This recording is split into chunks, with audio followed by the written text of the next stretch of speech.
les basses, c'est ça. Peut-être... Ouais. Hop, parfait. Donc là, on a kick et basse. Et si on a le reste de la track. Alors, on pourrait croire qu'il n'y a pas grand-chose, mais en fait, c'est que...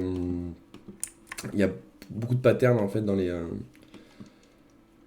il y a déjà beaucoup d'instruments dans chaque pattern différent, et vous allez voir, ça, il y a quand même du mouvement. Mine de rien. Allez, c'est parti, on s'écoute ça.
Donc, c'est à peu près tout ça, hein. C'est tout con, ça va être un peu tout le temps pareil dans la musique, même si on va venir vraiment modifier la base de ouf. Ça va être un peu tout le temps pareil dans la track. Même principe tout le temps à chaque fois. C'est-à-dire que on a un kick tape plus ou moins violent. Là, on est sur de la techno, donc bah, c'est ce qu'on entend le plus de la track, hein, c'est ce qui tabasse le plus. Le kick, je l'ai peut-être un peu trop mis trop punchy. Mais en fait, le truc, c'est qu'on est sur une musique de techno. La techno, c'est quand même assez. On va dire que c'est un peu de la musique tragique. C'est de la musique tragique. Faut penser comme comme si c'était de la tragédie. La techno, globalement, hein. Et là, comme on a une petite mélodie un peu festive et tout ça, hein, bah, et si on met pas plus de kick, bah, on perd le côté un peu tragédie de la techno, le côté un peu violent. Et donc du coup, comme on est sur un peu une musique euphorique, un peu de tropique et tout ça, ben du coup il fallait trouver une alternative pour faire en sorte qu'on garde quand même cet esprit un peu techno. Donc j'ai mis plus de kick pour le coup, et un peu moins de bass, contrairement à d'autres sons. Mm. Donc du coup là, je vais vous montrer vite fait les patterns de, de, de son. Donc ça, vous voyez, hop, tac. Ça c'est une loupe. On va écouter la loupe ensemble.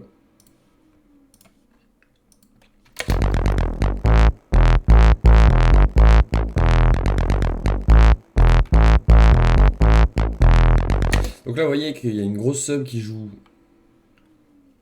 moins de notes et une petite bass qui va suivre. Une bass avec un petit peu d'attaque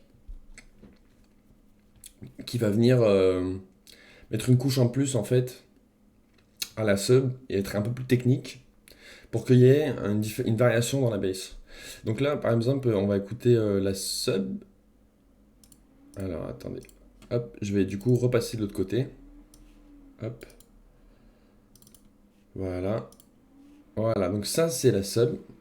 On va s'écouter carrément la sub.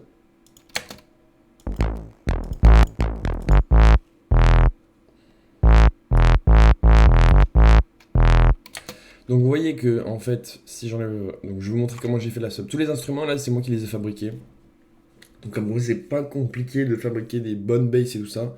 Moi, je vous conseille de les fabriquer, c'est toujours mieux parce que en fait, quand vous prenez des samples qui sont déjà tout faits, c'est des samples qui ont été faits pour d'autres morceaux, donc qui ont été faits pour d'autres BPM, qui ont été faits pour d'autres utilités. Que là, pour le coup, bah, vous n'allez pas forcément avoir si vous prenez des basses qui sont déjà toutes faites parce que bah, vous avez un peu, comment dire, votre base, elle est très générique parce que du coup, ben, vous l'avez piqué quelque part, vous avez trouvé qu'elle sonnait bien dans votre mix, vous l'avez incorporée dans votre mix, et forcément, bah, et comme c'est des samples qui ont été fabriqués à partir de sérum et tout ça, ils ont été faits à partir d'un contexte. Donc du coup, vous n'êtes pas forcément dans le contexte. Ça peut autant très bien sonner comme ça peut super mal sonner. Donc moi, ce que je vous propose ici, c'est plutôt de fabriquer vos basses. Et puis vous allez voir qu'on peut faire pas mal de choses avec des basses qu'on a fabriquées, parce qu'une fois qu'on les a fabriquées, on comprend mieux comment elles fonctionnent. Et quand on les a fabriquées, quand vous les avez pas fabriquées, vous avez des pistes audio. Vous avez des pistes audio, vous pouvez pas trop retoucher, vous pouvez mettre des effets, mais vous pouvez pas vraiment toucher les oscillateurs. Là par exemple, vous voyez, je peux venir toucher le detune, je peux venir appliquer un effet, je peux mettre plusieurs voix sur ma bass, je peux venir toucher, j'ai mis un filtre, un low pass là, je peux venir toucher le filtre. Donc je peux faire vraiment des choses que, oui, on peut mettre un filtre avec un sample, mais c'est pas le filtre du générateur.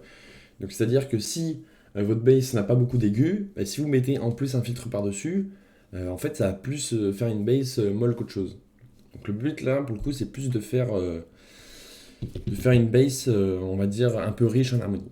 Donc du coup, moi ce que j'ai proposé ici, c'est une petite enveloppe sur le filtre, avec un petit peu d'attaque. Donc vous voyez, le volume il monte très rapidement et ensuite il redescend.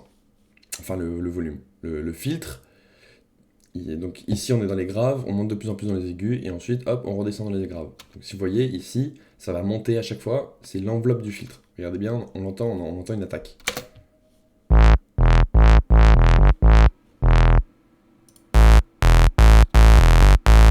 Donc ça c'est sans l'enveloppe.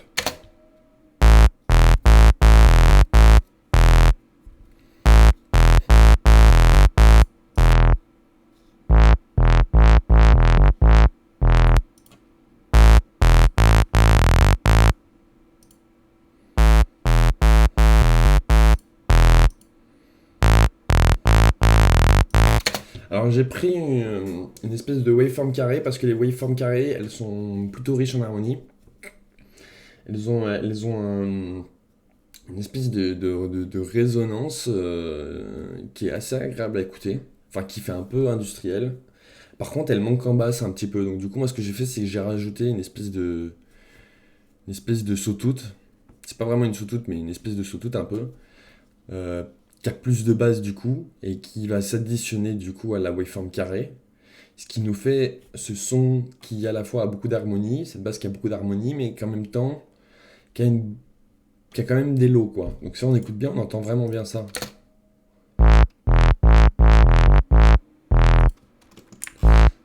Donc ensuite, je vais vous montrer vite fait 2 3 trucs que j'ai fait avec. Donc normalement, là, on va se mettre ici.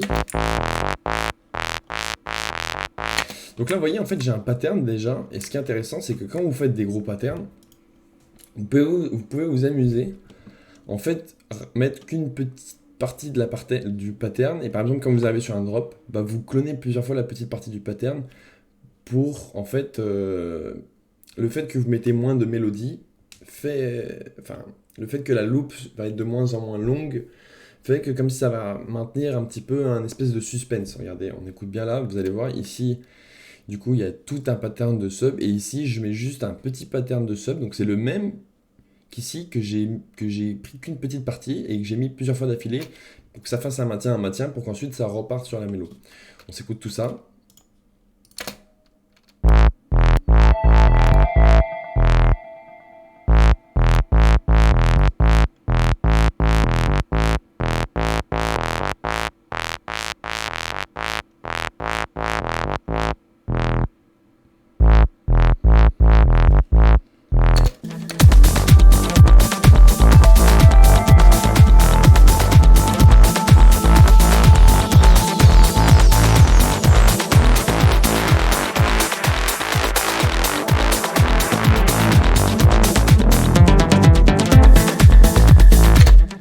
Vous voyez, en fait, on entend bien là, le côté un peu sustain de la sub là, qui vient, qui continue, qui continue, qui continue, qui continue jusqu'à que ça reparte dans la mélo. Je vais vous montrer sur Serum ce que ça fait, là, les petites automations que j'ai faites, qu'est-ce que je viens toucher et quel effet ça donne. Donc hop, je vais vous montrer ça. Tac, je reviens sur mon Serum. Et regardez bien, du coup, là pour le coup, j'ai juste touché un cutoff. Alors j'ai un autre cutoff qui n'est pas sur ces ROM, que c'est un effet. C'est un low-cut que je suis arrivé pour couper les basses fréquences pour laisser un peu plus de place aux aigus. Donc là, vous allez voir, on va voir le low-cut s'ouvrir et on verra pas le low pass, mais on va entendre qu'il va avoir moins de basses.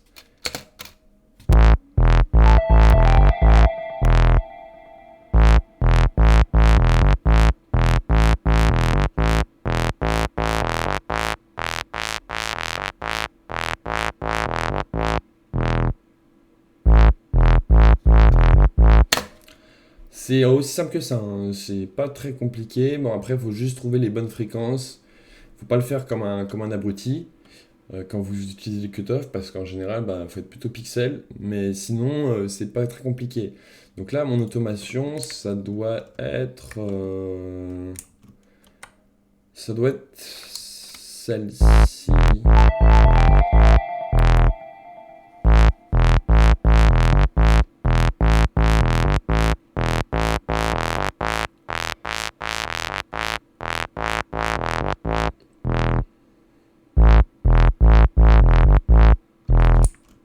Voilà.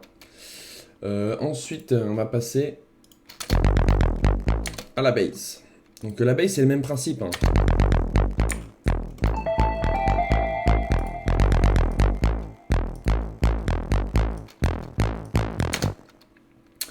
Alors là, je me suis pas fait chier, j'ai l'impression. Voilà, vous voyez, j'ai pris un preset, j'ai touché deux trois trucs. J'ai augmenté, bah là, il y a pareil, il y a une espèce de. Donc, tu peux pas trop. Si on remarque, tu peux toucher les enveloppes des cutoffs. Moi, j'ai pas trop retouché l'enveloppe du cutoff parce que j'ai trouvé super l'enveloppe du cutoff. Donc là, c'est pas visuel parce que c'est pas Serum, c'est un autre synthétiseur. Mais globalement, c'est pareil. Ici, on a le cutoff. Ici, on a un effet qu'on peut venir rajouter. C'est un autre cutoff. Donc ici, c'est un low cut. Ici, et là, j'ai rajouté un low cut ici. Mais je sais même pas si je l'ai. Ouais, je l'ai même pas modifié. Donc en vrai, je pourrais limite le couper parce qu'il agit pas dans la musique. J'ai rajouté un petit peu de, on va dire, de voix pour que ça gagne en espace sur ma bass. Et j'ai augmenté le cutoff pour qu'elle elle sature un petit peu plus et qu'elle se distingue par rapport à la sub.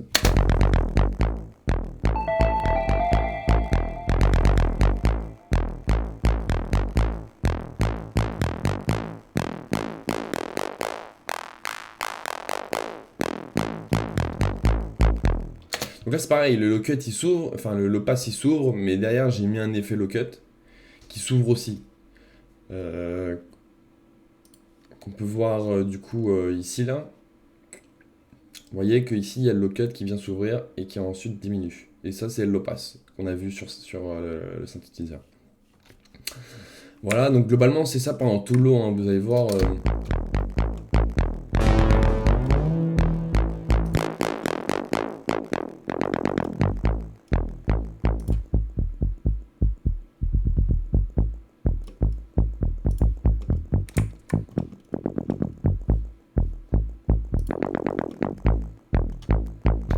Vous voyez, on entend bien en fait les petites courbes là, ce qu'elles font, elles viennent en fait un petit peu remixer l'instrument, faire en sorte qu'à des moments ils sonnent plus riches, moins riches. Et en général, quand je veux passer sur un drop ou un truc comme ça, que je veux remonter l'énergie, ça c'est. Bah, je vais manipuler ça, c'est cut-off du coup. Donc là on a la bass et la sub. Ensuite, on va passer du coup à notre ami. Du coup, ben, là c'était plus la partie sub avant, donc là on va passer plus sur la partie bass. C'est exactement le même principe.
Donc là, vous avez vu, on a bien entendu le même principe de la bass, là, que la bass se maintient, se maintient, se maintient, et qu'on a une mélodie. Mais ça reste en fait la même loop que j'ai juste mis en plus, que j'ai rapetissé, que j'ai mis plusieurs fois d'affilée. Donc c'est pas si compliqué de faire des changements de mélodie, des transitions de drop, juste à partir d'un pattern. Là, vous voyez, c'est juste avec un pattern. Ensuite, j'ai multiplié, hop, je suis revenu dans ma courbe de base. Bah, du coup, même principe, hein. Ici, on a le cut-off, du low pass, du générateur. Ici, on a un low cut, un effet que j'ai rajouté par-dessus pour faire un peu plus d'espace. Et là, la baisse, elle revient, donc du coup, c'est parfait. Hop, et ensuite...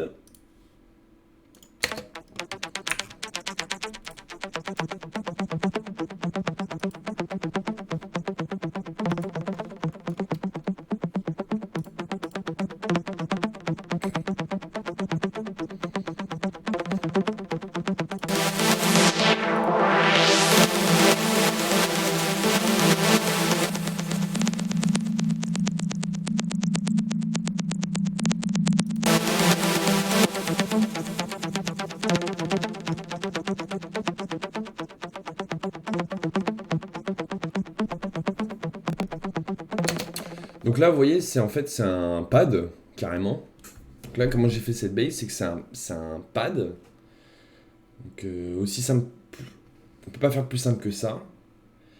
Et ensuite, après, donc ça doit être sûrement un preset qui existe déjà. Parce que je devais trouver qu'il devait avoir une belle enveloppe, vous voyez.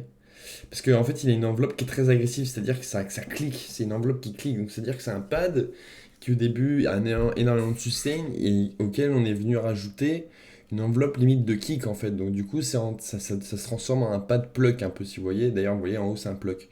Moi, j'ai dû sûrement rechanger les formes d'onde d'en haut parce que je trouvais qu'elles devaient être plus jolies, donc j'ai mis une sub.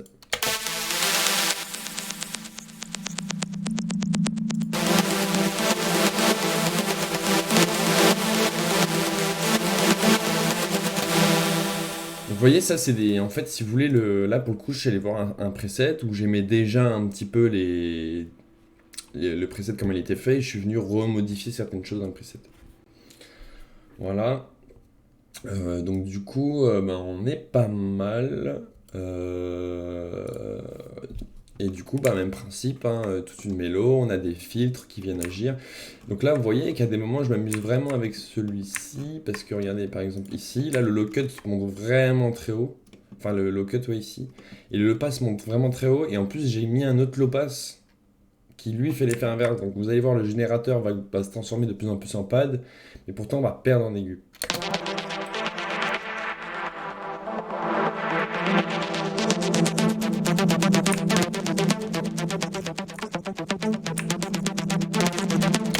Vous voyez, on entend bien les courbes là.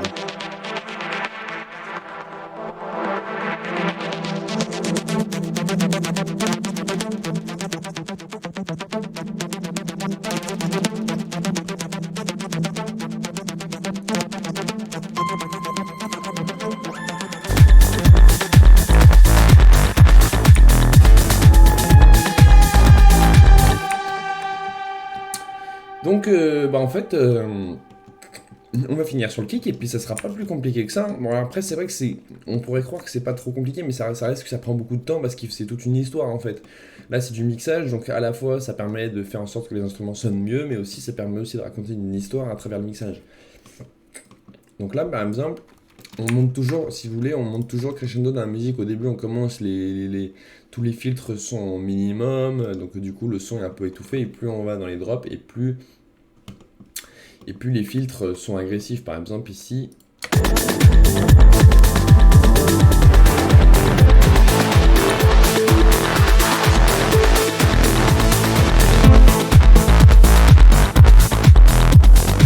Ah, vous voyez bien que la bass elle sature à mort. C'est pas le cas au début.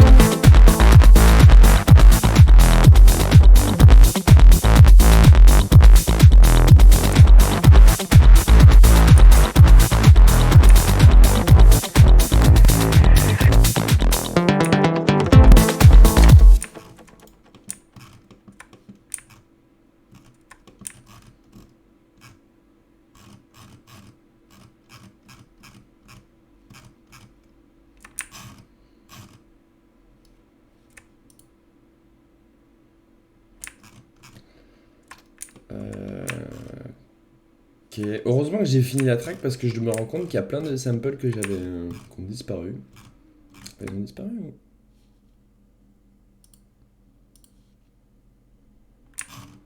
C'est quoi ce bordel?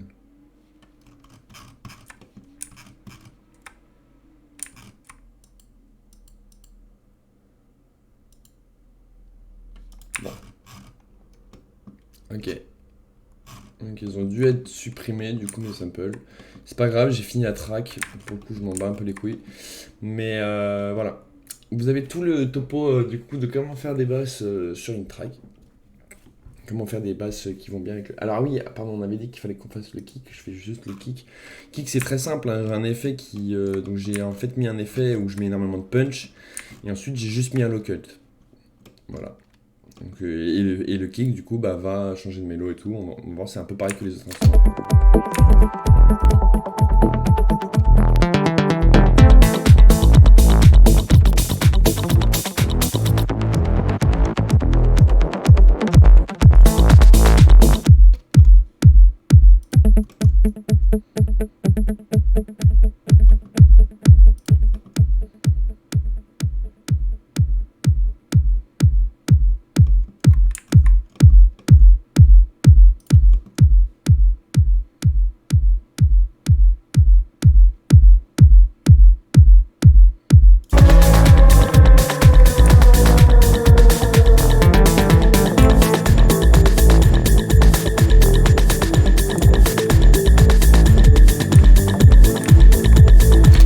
Voilà, c'est tout bon. Je pense que là, je vous ai tout expliqué. Donc, en fait, c'est aussi simple à faire. Après, pour trouver la recette magique, faut tâter, il faut comprendre à peu près quels effets apportent du plus, quels effets apportent des choses négatives.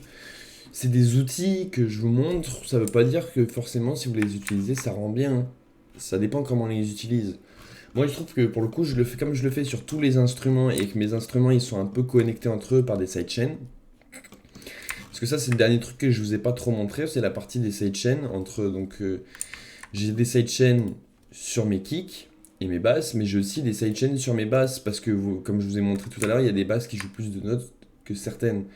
Donc celle où quand la sub elle joue moins de notes, bah forcément quand elle arrive, les autres instruments prennent un peu moins de place, elle compresse un peu les autres instruments pour avoir plus de place pour qu'on entende plus la sub parce qu'elle est là, elle est moins présente et ce qui fait que ça crée un certain groove dans la musique, dans la track entre la bass et les subs. Donc là-dessus, mais c'est pas trop compliqué, le principe il est vraiment con, c'est juste des sidechains et tout ça. Allez, bon bah on se laisse là-dessus, je vais pas faire un tuto trop vénère cette fois-ci. Et puis on s'en retrouve un pour une prochaine fois. Allez, salut. Ok.